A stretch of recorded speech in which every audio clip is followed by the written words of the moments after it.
You think embarrassing breakups are bad? Imagine being dragged into a medieval courtroom, naked, and forced to prove your bedroom skills in front of priests, judges, and your in-laws. In the Middle Ages, if your spouse said you couldn't perform, you didn't just lose love. You lost your dignity, your rights, sometimes your freedom. Real court records show men being examined, aroused, and judged like livestock. One man failed 3 times, on the record. And the worst part? These were legal proceedings, not punishment, procedure. By the end of this video, you'll never look at irreconcilable differences the same way. Let's plunge into the twisted truth. If you think medieval justice was just stocks and beheadings, think again. In 1370, John Sanderson stood trembling in a cold York courthouse, not for theft, not for murder, but because his wife claimed he couldn't do his husbandly duty. His punishment? A full physical examination of his genitals in front of clerics, judges, and yes, her relatives. This wasn't rare. In medieval Europe, if your spouse claimed you were incapable, the court summoned experts, midwives, physicians, even monks, who would manually inspect you. They checked for signs of arousal, function, and sometimes even forced stimulation. If you failed, your marriage could be annulled. You could lose your home, your land, even your identity. Court documents from Florence, Paris, and London describe fitness trials as routine. The accused would be stripped, examined, and judged by standards written in medical and religious texts. One man in 1292, Walter Dionte, endured 3 separate evaluations, each more invasive than the last. He failed them all. And the pressure, unbearable. Some men poisoned themselves with dangerous herbs in desperate attempts to perform. One Parisian man even died from a concoction meant to restore vigor. Today, we'd call this medical abuse. Back then, it was proof. But if you thought this was the worst place to prove your performance, just wait until you hear what happened after the trial. Imagine trying to prove your sexual abilities, not in a doctor's office, but in a stone courtroom, with a scribe taking notes as your body was judged like a defective ox. Welcome to the medieval examination chamber, a real place. These weren't secret rooms tucked away. They were purpose-built spaces in city courthouses across Europe, Florence, London, Cologne, featuring raised platforms, wooden benches for observers, and high windows so light could fall directly on the accused. Some even had hooks in the walls for positioning. Certified inspectors were summoned, midwives, physicians, sometimes even clergy. They wore official badges. Their job? Stimulate and observe. Responsiveness, size, duration, even physical symmetry. All documented. In one 1450 Parisian case, Pierre de Franville succeeded only on his 3rd trial, after ingesting herbs that nearly killed him. But success wasn't always salvation. For many, passing still led to humiliation. Fail, and your marriage was annulled. Pass, and you were forced to perform again with your spouse under supervision, in what was charmingly called reconciliation intercourse. Witnesses included the in-laws, the parish priest, and if noble blood was involved. Courtiers and ambassadors might be in the front row. Think this couldn't get worse? In some regions, if the man passed, but the woman didn't, she'd be accused of witchcraft. But this was just the prelude. Because in royal marriages, humiliation was tradition, and the wedding night was a performance. Now imagine this. It's your wedding night. You're 15, you barely know your spouse, and there are 23 people in the room, nobles, clergy, your parents, even the archbishop, all there to confirm one thing, that you've consummated your marriage. In 1445, Margaret of Anjou married King Henry VI of England. Their first night as husband and wife was attended by a live audience. These witnesses didn't wait outside. They stood inside the bedchamber watching the curtains, listening for sounds, even examining the bedsheets afterward. This was called ceremonial verification, and for medieval royals, it was standard. No proof of consummation. The marriage didn't count. Political alliances could crumble, treaties would collapse, wars could begin, and it didn't stop with royalty. In noble households across Europe, the bedding ceremony was ritualized. Guests helped undress the bride and groom, sometimes with singing and bawdy jokes. They paraded the couple to bed, poured them spiced wine, and recited fertility prayers while the couple tried to ignore the stares. Sometimes, curtains were deliberately thin to ensure visibility. One chronicler wrote that nobles rejoiced in the sounds of union. That's a historical quote. And the next morning, the sheets were hung from castle windows or carried through town like battle flags. Still think your awkward honeymoon was bad? Next up, the inspection didn't stop at the sheets. The bride's body was next. The next morning, the evidence wasn't just talked about. It was examined in excruciating detail. Enter the midwives, summoned to inspect the bride's body for signs of consummation. These weren't symbolic gestures.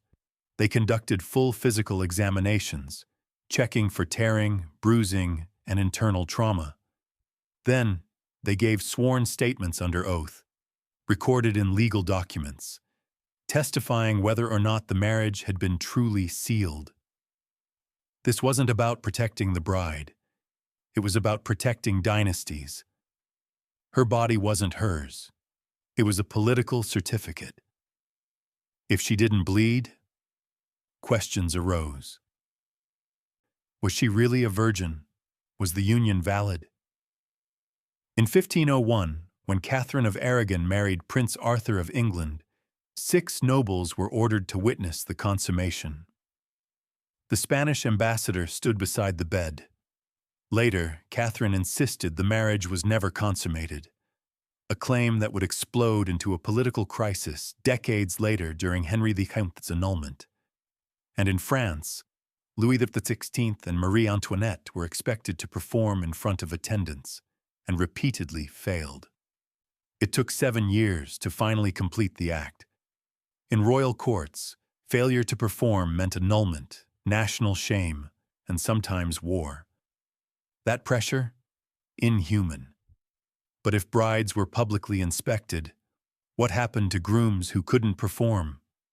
Simple. They got one more chance, in front of a live courtroom. If a man failed to consummate his marriage, he didn't just face whispers. He faced a judge, a scribe, and a panel of court-appointed examiners with one terrifying command: prove your potency, right now. These were called impotence trials, real, documented events in medieval and early modern Europe where men were ordered to perform in court, sometimes with their wives, sometimes with medical assistants. One French nobleman in 1650 was stripped, prodded, and ultimately told to stimulate himself while scribes watched. The verdict? Incapable. His marriage annulled. His lands forfeit. His legacy destroyed. In Italy, courts even allowed proxy consummation. If a man couldn't perform, the bride's family could petition for a substitute to complete the act, just to fulfill the legal requirement. You were not just judged for who you were. You were judged for what your body could do, in public. Failure wasn't private shame. It meant the collapse of entire family alliances. Dowries returned, titles revoked, lawsuits, exile, one wrong move in bed, and you were ruined. Some men turned to terrifying aphrodisiacs: wolf blood, crushed emeralds, or mercury paste. One case in 1456 ended with the groom convulsing in court, foaming at the mouth, and dying minutes later. But guess what? His family still lost the case, and while men risked death trying to perform, the women? Many had no way out, even if their husbands were monsters. Now, imagine being a young bride trapped in a marriage with a man who could perform, just not with compassion, not with consent. And you had no right to refuse. In medieval law, once a woman was married, she became her husband's property, and property didn't say no. Canon law even had a name for this: the marital debt. If a husband demanded sex, the wife was legally obligated to submit, regardless of fear, injury, or revulsion. And here's the twist: if a woman claimed her husband couldn't satisfy her, she had to prove it, often by enduring public reconciliation attempts in front of officials. One 14th-century French case recorded a woman being locked in a chamber with her husband for 2 nights, while midwives waited outside. On the 3rd day, she emerged bleeding. The verdict? Sufficient performance. Case closed. In some regions, if the woman tried to leave, her own family could sue her for violating the alliance. She'd lose her dowry, her inheritance, even her name. Divorce? Essentially impossible. The church only allowed annulment if he couldn't perform, not if he was cruel, abusive, or a sadist. One chronicle tells of a bride in Cologne who attempted suicide rather than return to her marital bed. The bishop ruled she was possessed by melancholy. She was exorcised and sent back. But the real horror? For many women, even a wedding wasn't necessary, because the church could test your body without your consent. You didn't have to be married to have your body invaded in medieval Europe. All it took was suspicion, especially if you were a young woman and someone claimed you weren't pure. Enter the virginity exam. If a noble father claimed his daughter was untouched and her fiancé disagreed, the church could authorize an official test. Midwives, sometimes nuns, were brought in to examine the girl's body. No consent, no privacy, just a brutal inspection, often in a cold stone chamber, with male clergy waiting outside for the verdict. Records from 15th-century Venice describe a girl of 12 subjected to this after her betrothal fell apart. The verdict? Her hymen was unclear. Her family's reputation shattered. Her marriage canceled. Her dowry lost. It didn't stop there. Inquisition courts also used virginity tests to identify supposed witches. The logic? If a woman had engaged in carnal acts with the devil, she could not be a virgin. Some victims were just children. If the examiners declared her damaged, that was proof of demonic corruption, and off to the stake she went. One girl in Toulouse was just 9. Her test was overseen by a panel of monks and medical men. Their report claimed unusual warmth. She was convicted and burned. Let that sink in. In a world where virginity was currency, your body didn't belong to you. It belonged to the state, the church, and the rumor mill.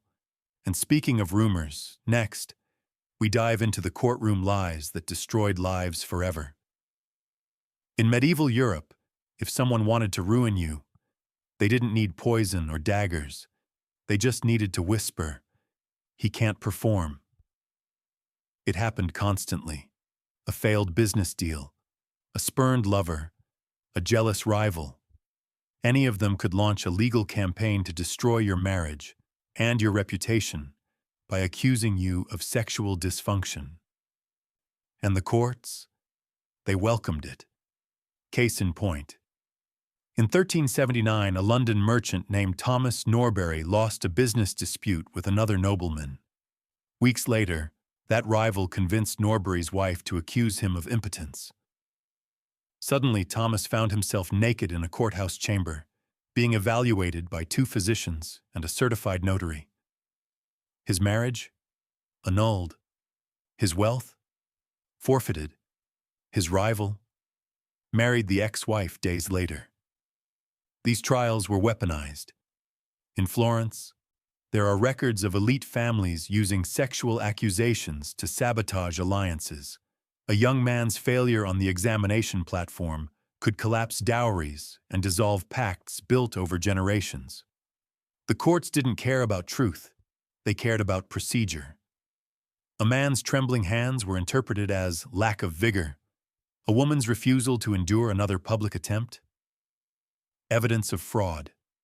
The irony? The church claimed to uphold sacred marriage, but it actively enabled its destruction through a legal system designed to humiliate, shame, and erase. And in the most grotesque twist of all, sometimes these trials were held not to annul a marriage, but to force one. Think a humiliating trial could only end in divorce? Think again. Sometimes it ended in marriage, by force. In medieval Europe, if a man defiled a woman, whether by seduction, assault, or simply being alone with her too long, he could be dragged into court and ordered to marry her. But the proof wasn't always what you'd expect. In one case from 1462 in Rouen, a woman claimed she had lost her virginity to a traveling musician. The court, eager to protect her family's honor, summoned both parties. The solution? A forced examination of both of them. Midwives inspected her for signs of use, while the man was tested for arousal and culpability. Yes, his arousal was used as evidence of guilt. When he failed to perform in court, he was declared guilty and forced to marry her on the spot. Let that sink in. Your body could convict you, and then tie you for life to someone you didn't choose. In some regions, if a man did perform successfully in court, but refused to marry the woman, he was imprisoned. One Italian record from 1520 details a man jailed for 7 years for refusing to wed a woman he had deflowered as a teenager. She, by then, had already married someone else. Didn't matter. The state demanded punishment for broken honor. So whether you failed or succeeded, the verdict was the same. Your body wasn't yours. It was the court's. But even this madness paled in comparison to what came next, when entire towns got involved in your sex life. In today's world, your sex life is, hopefully, private. In medieval Europe, it could be broadcast like a public execution, because if the courts didn't ruin you, your neighbors would. Adultery, impotence, refusing your spouse, these weren't just private matters. They were community events. Entire towns gathered to humiliate couples whose intimate failures were put on trial. In 1354 Paris, a woman accused her husband of impotence after 5 years of marriage. The judge ordered a full reconciliation attempt, which failed. The punishment? The man was forced to walk naked through the streets, holding a sign that read, "Unfit husband." Townsfolk threw vegetables, chanted insults, and children beat drums behind him. And this wasn't rare. In Florence, men accused of failing in bed were sometimes forced to wear mock phalluses strapped over their clothes, paraded on donkeys while being pelted with rotten food. Women accused of infidelity might be shaved bald and marched barefoot through town squares. Even worse, if the accusations were false, the punishment often still happened, just reversed. This wasn't justice. It was humiliation theater. A form of intimate execution without blood. And the more public the shame, the more satisfied the authorities were. Reputation was everything. And the church believed that humiliation had spiritual value. One chronicler wrote, "Better a man mocked in the streets than rotting in hell." But the real rot? It was in the system itself. And next, we uncover how the church used all of this to control bodies, marriages, and souls. Behind the robes, the incense, and the stained glass, the medieval church was quietly orchestrating one of the most invasive control systems in human history. Not just over souls, but over bodies, over bedrooms, over performance. You think confession was about forgiveness? For many, it was the first step toward surveillance. Priests were trained to ask detailed questions about your intimate life. Did your husband satisfy you? Did you resist him? Did you fake your enjoyment? One 13th century confessional manual advised clergy to press wives on whether their husbands used proper motions and if they fulfilled the debt in full. If not, the church could get involved. Canon law declared that failure to perform was grounds for annulment, but only if the right people agreed, which meant the church held the keys to marriage, divorce, even legitimacy of heirs. No performance, no heir. No heir, no noble line. No noble line, chaos. In return, the church gained power, land, and money. Petitions for annulments required hefty fees. Fitness trials were taxed. Virginity inspections required licensed midwives, who kicked back earnings to the bishop's office. Even witnesses to consummation were sometimes paid clergy. The very institution preaching chastity profited from forced sex, public exposure, and humiliation. It wasn't about purity, it was about control. And to prove just how far that control went, let's look at what happened when even dead bodies weren't safe from the church's obsession with performance. You might think death would release you from medieval sexual scrutiny, but in some cases the church reached beyond the grave. Just to make a final point.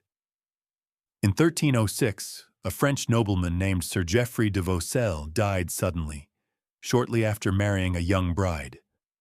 The problem? No consummation. And since she hadn't inherited his lands yet, the bride's family panicked. So what did they do? They petitioned the church to examine the corpse.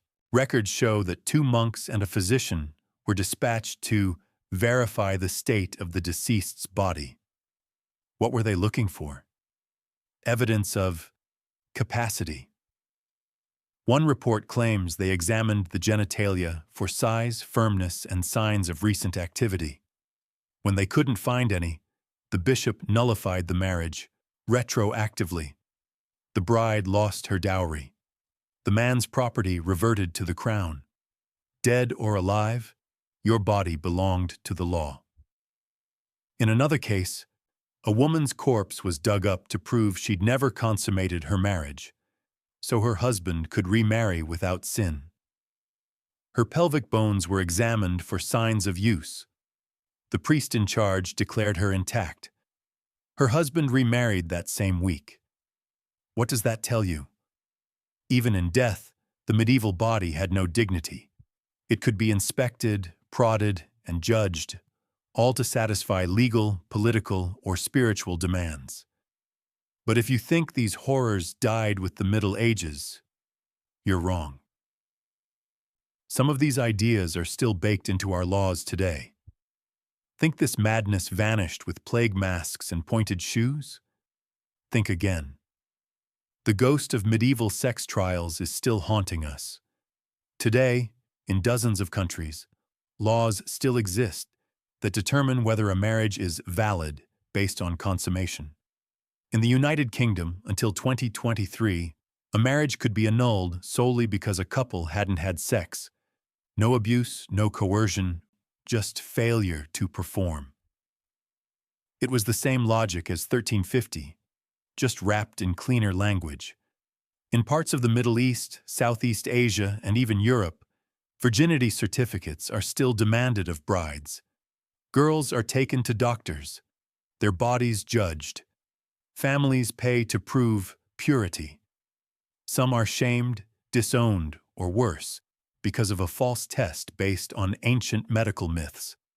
And let's talk about courtroom humiliation. In modern divorce proceedings, lawyers still bring up sexual performance. In custody battles, in immigration hearings, there are documented cases of women being denied asylum because they couldn't prove same-sex attraction through detailed sexual histories. Sound familiar?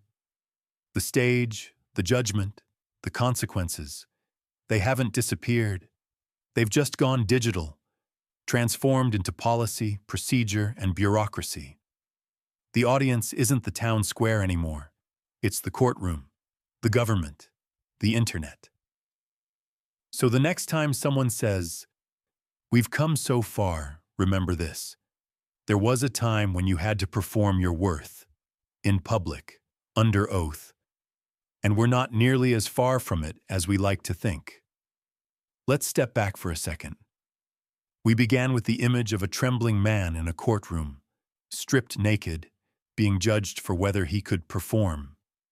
We've seen brides inspected like livestock, husbands forced to prove their masculinity in front of clergy, bodies examined after death, and communities cheering as men were mocked with fake phalluses and women paraded bald through cobblestone streets.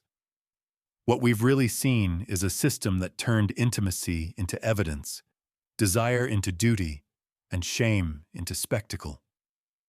From England to Italy, from Paris to Florence, these weren't fringe incidents.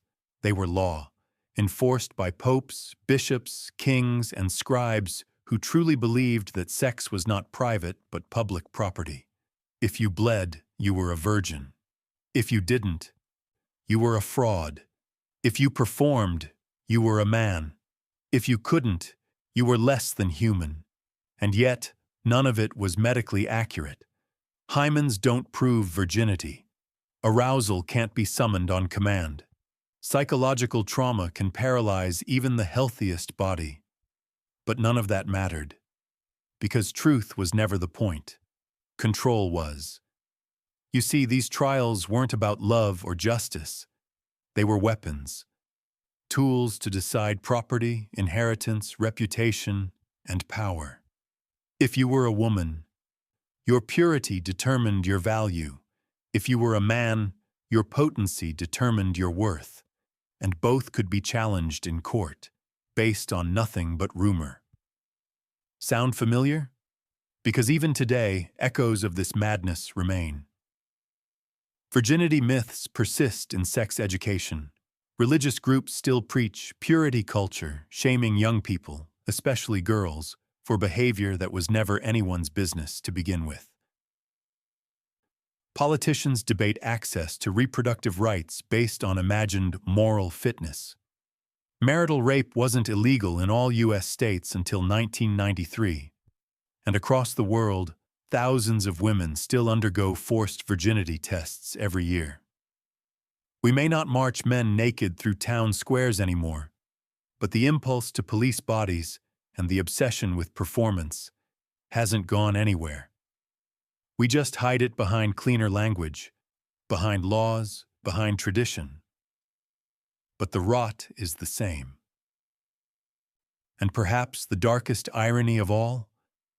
The very institutions that claimed to uphold morality, the church, the courts, the monarchy, enabled these horrors.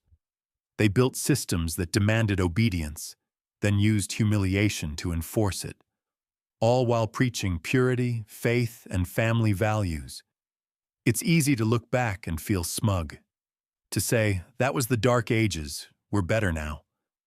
But are we? Ask the girl denied entry to school because of a fake virginity test.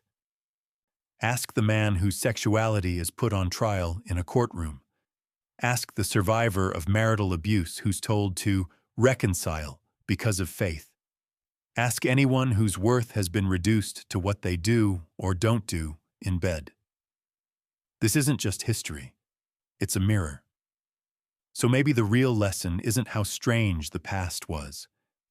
Maybe the real horror is how familiar it still feels. Which part shocked you the most?